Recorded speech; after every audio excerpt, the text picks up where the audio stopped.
Assalamualaikum, Football United, ringan amatiran ala gua terkait dengan penjualan Manchester United. Uh, Seperti yang dikabarkan, gua juga sudah sampaikan di video sebelumnya, Sir Jim Ratcliffe, Ineos, lalu juga pihak dari Qatar sudah secara resmi mengajukan penawaran kepada Rain Group sebagai kepanjang kepanjang tanganan apa ya kepanjangan tangan dari Glazer ya kan di proses penjualan Manchester United. Qatar sangat percaya diri. Sir Jim Ratcliffe juga punya jurus tersendiri di mana keduanya juga ingin melakukan takeover secara penuh Manchester United. Nah, ternyata selain Sir Jim Ratcliffe dan juga pihak dari Qatar, ada pihak lain ini dari Amerika. Dikabarkan dari Daily Mail kalau Elliott Elliott Management ini kalau nggak salah nama panjangnya kurang lebih demikian, ini juga melakukan penawaran di menit-menit terakhir di hari Jumat ya, sebelum deadline. Mereka ini ternyata pernah memiliki AC Milan dan juga punya sekitar 46 miliar pounds di asetnya. Namun yang menarik adalah mereka tidak ingin mengambil Manchester United secara penuh. Ini dia dari artikelnya. Jadi ternyata Elliott ini juga sudah membuat penawaran. Mereka melakukannya ini di menit-menit terakhir. Mereka pernah menjadi pemilik dari AC Milan. Walaupun mereka juga dikabarkan ini tidak ingin mengambil atau melakukan takeover secara penuh, tapi mereka ingin membantu untuk menyediakan membiayai ya untuk melakukan penawaran, kurang lebih demikian. Kalau yang gua tangkap, nanti dulu deh ya. Dari United Plug dulu. Kabarnya juga sama, ini diambil dari The Times. Dari Daily Mail juga sebenarnya diambil dari The Times, kurang lebih sama. Elliott ini diketuai oleh Paul Singer, dan dia ini pernah memiliki AC Milan ya, dan ini juga dijelaskan lagi di sana. Menurut United Plug, jadi Elliott ini sebenarnya tidak secara langsung melakukan penawaran, tapi ingin membantu seseorang yang ingin melakukan penawaran terhadap Manchester United.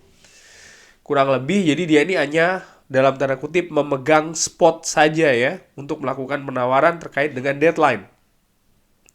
Sehingga kalau seandainya ada pihak lain yang ingin melakukan penawaran tapi dinilai telat karena sudah melampaui soft deadline atau deadline lunaknya, nah Elliott ini bisa menyediakan karena dia sudah melakukan memiliki spot dalam tanda kutip untuk melakukan penawaran. Gua cek di Wikipedia, Elliott ini merupakan perusahaan private ya, dengan fokus industrinya itu di investment management atau manajemen investasi. Dari tahun 1977, 46 tahun, pusatnya di New York. Foundernya adalah Paul Singer dan juga dikuasai oleh CEO-nya salah satunya juga Paul Singer ya. Dan seperti yang dijelaskan, salah satu investasi yang pernah dilakukan oleh Elliott Management ini adalah memiliki klub Italia AC Milan dengan penguasaan sebesar 99,93%.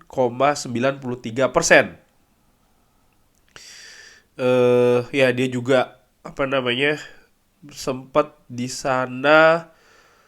Ternyata ini cukup lama ya, sampai dengan Juni 2022 ya, nggak lama sih. Sekitar berapa tahun ya, kurang lebih hampir 4 tahun kurang 1 bulan ya. Dan yang menarik tentu saja di masa tersebut karena dia berakhir di bulan Juni 2002, maka ya AC Milan sempat menjadi Scudetto kan di musim 2021-2022. Nah, yang menarik lagi disampaikan oleh Telefootball kalau eh, Qatar dan juga Jim Ratcliffe ini ingin mengambil kepemilikan secara penuh dan juga mempunyai komitmen untuk membangun ulang Old Trafford, ya. Tapi yang menarik juga ternyata di hari Jumat kemarin tanggal 17 Februari ini adalah soft deadline.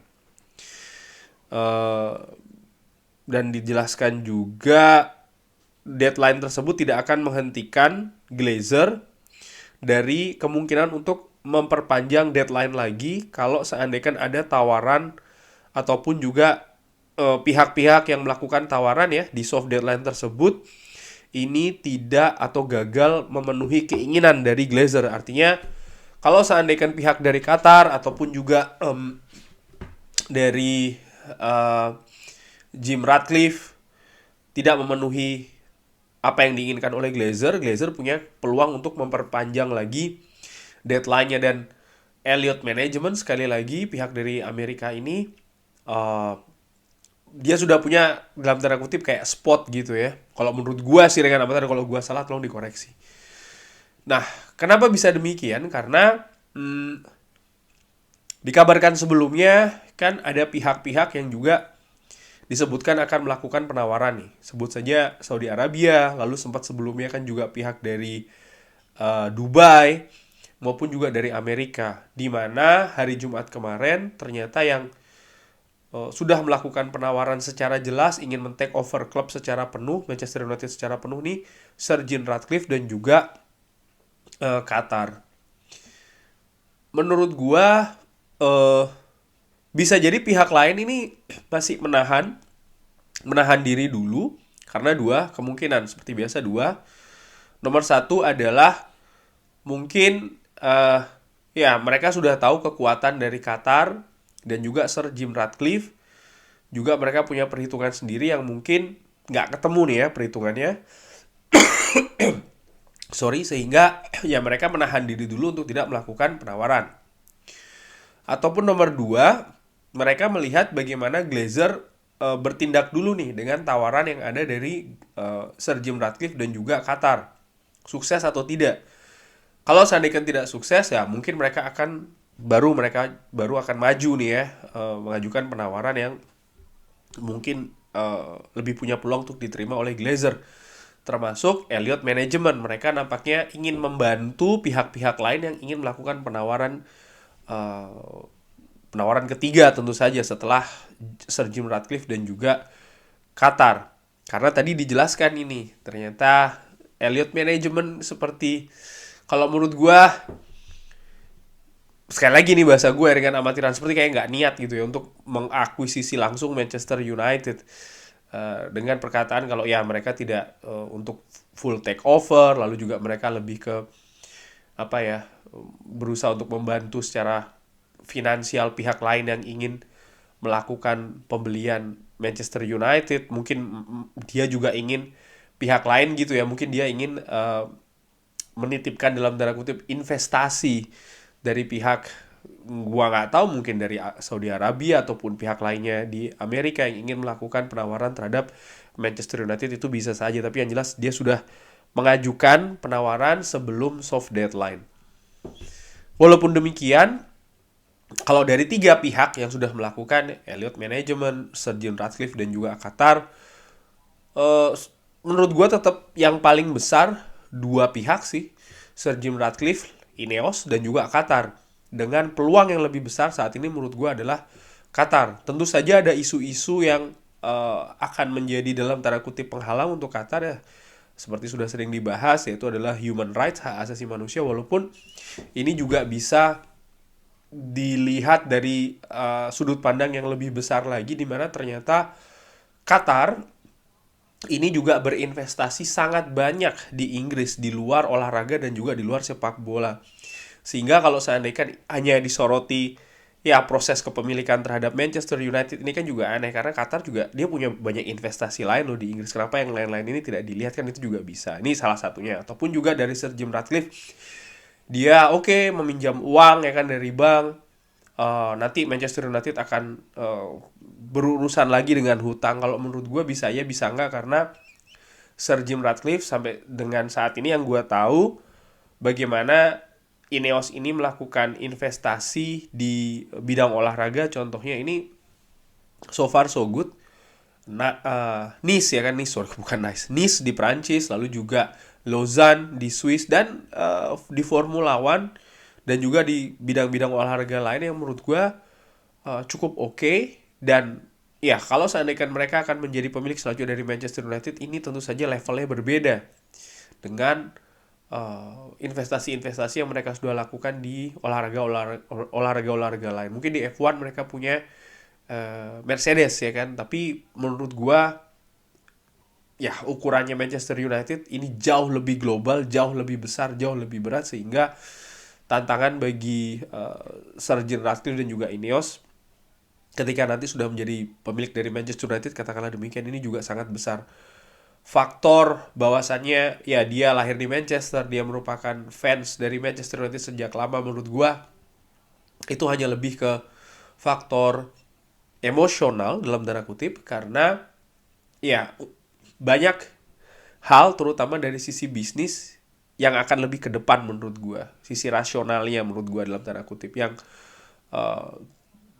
berarti kalau menurut gua bukan karena dia adalah fans dari Manchester United sudah lama dan lain-lain. Ketika nanti ada hal-hal yang harus diputuskan ya kan terkait dengan bisnis, terutama terkait dengan Ineos yang lebih besar lagi, maka dia akan selalu mengedepankan Manchester United. Kalau menurut gue ringan amatiran, mungkin perhitungannya tidak demikian, karena tentu saja di Ineos ini, walaupun Sir Jim Ratcliffe ini adalah tokoh utamanya, tapi kan juga ada banyak kepentingan di sana karena ukuran bisnisnya juga sangat luas.